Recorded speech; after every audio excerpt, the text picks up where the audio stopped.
Okay, we are removing the steering wheel today.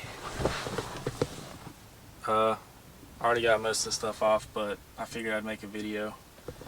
There's your top piece, bottom. It's just a bunch of Phillips head screws. It's as simple as that. I've got them laid out here.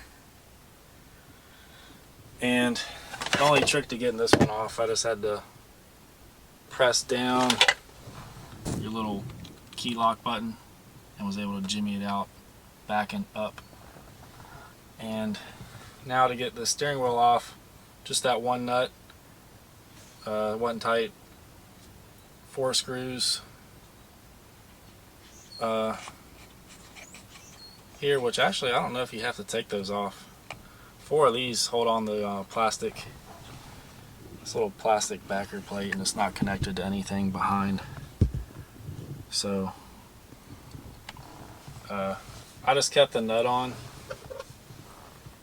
so this thing wouldn't pop back in my face, but I just wiggled it back and forth and it loosened up. You can feel it kind of pop loose, and then it'll come right off.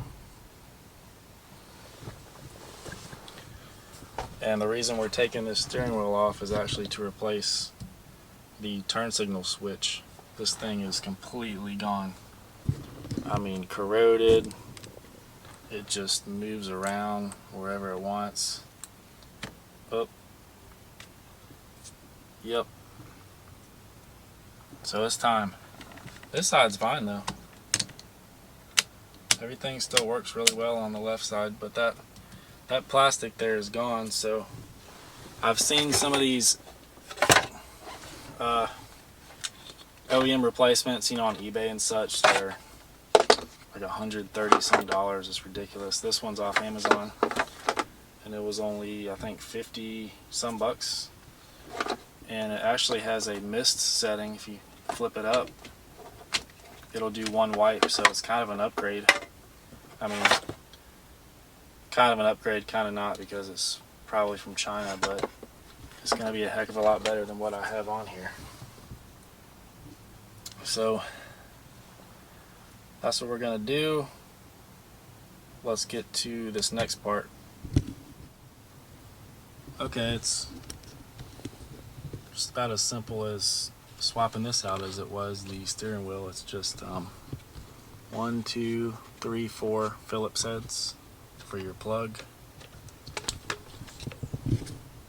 and 1, 2, 3, 4 Phillips screws for your tire piece. It looks like that's all it is. Let's try it out.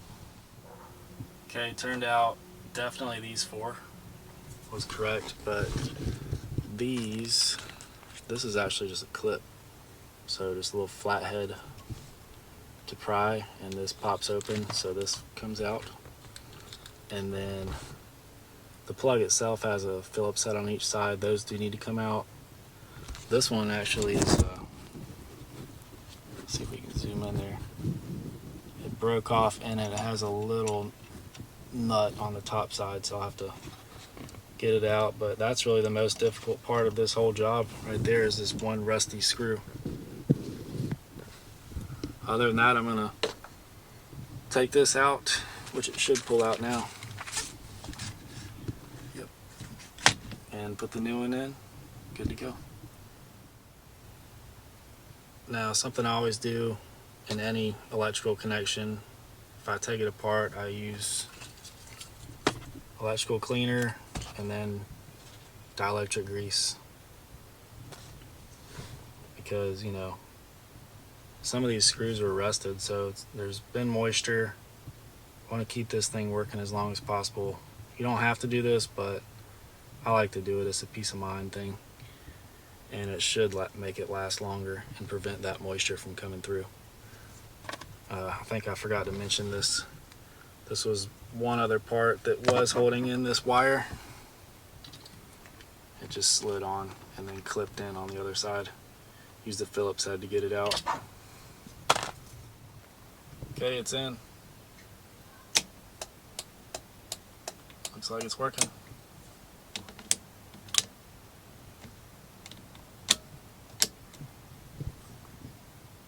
Simple as that. And you know what? I figured this would be a great time to go ahead and throw on a new leather steering wheel cover. So while I have this off, I can just sit in the comfort of my home and sew this thing on.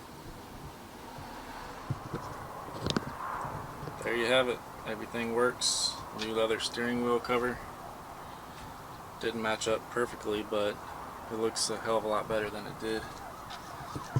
The only little tip I'd give is to keep track of which screw goes where on this bottom plate, because they're two different sizes. I'd set all mine together on my center console, but one had fallen down to my carpet, and I had a really hard time getting this last one. Or actually, was it that one? It's this one, which is one of the bigger screws. So there's bigger, I think that one's bigger. You got a small one up here. So yeah, just keep track of your screws. Hope this helps.